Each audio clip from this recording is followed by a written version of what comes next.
Jesus is coming soon. And friends, what I mean by that, he's coming real soon. Welcome to the truth. I'm Evangelist Frankie Harris. I want to share with you today some teachings from Jesus in Matthew chapter 24. Jesus answered and said to them, "Take heed that no man deceive you."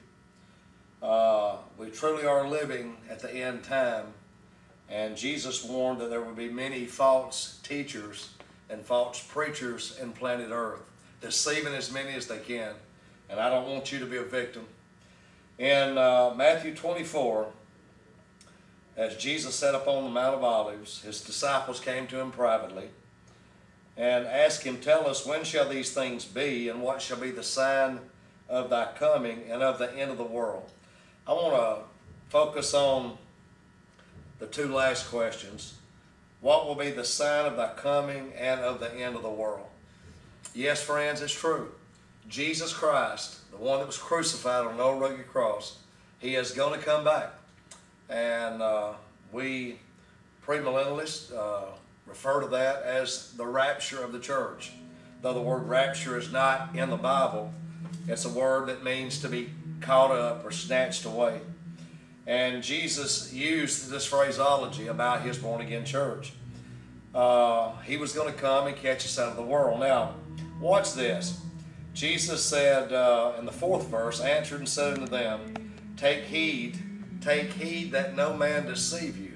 Take heed, 1, that no man deceive, 2. A double warning that the false prophets and false teachers would be going around like a roaring lion, seeking whom they may devour.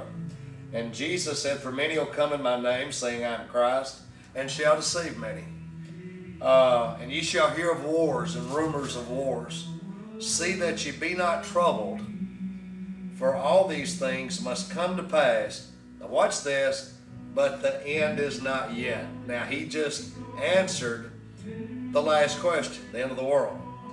So that lets us know that these obvious signs that's taking place in the world today is not going to be the end of the world. Okay? But it does mean it's the beginnings of sorrows. It's a beginning place in time where every born-again Christian needs to keep themselves as close to God as possible so that they're not left behind when the rapture takes place. And I don't want that to happen to you. Jesus said, as he continued, "For nation shall rise against nation, kingdom against kingdom, and there shall be famine and pestilences and earthquakes in divers places." And divers is a word that means many. Watch this. All these are the beginnings of sorrows. Now, Jesus has already told us in those few scriptures, you're going to see these things, false prophets, false messiahs. You're going to see earthquakes in many places, pestilences across the globe. And I believe that includes economical difficulties as we're experiencing today, political difficulties as we're experiencing today, and wars and rumors of war. That's almost a daily heard of thing if you keep up with the news. Jesus said these things are not going to destroy the earth, but he did not say that these things will happen and then the rapture will take place. Notice here, there's got to be a rapture, a coming of Christ in the middle of these sorrows. He says in verse 8, all these are the beginnings of sorrows. Now, why would Jesus tell us that these are the beginnings of sorrows? He's telling us that when you see these things, the world is headed over the cliff toward the 7-year Great Tribulation period. Now, I want to go back where the disciples said, "Tell us what will be the sign of thy coming." Well, he just gave us those signs of his coming. Not of the end of the world, but the sign of his coming.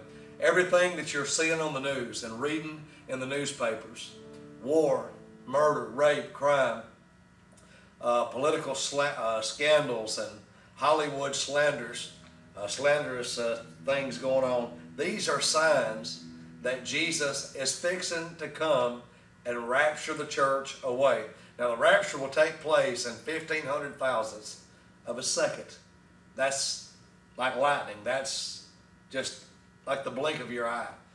He will appear in the eastern sky, take his born-again church home to be with him in heaven, and we'll be safe while the world goes on and enters the darkest period called the 7 years of the tribulation period, the great tribulation period.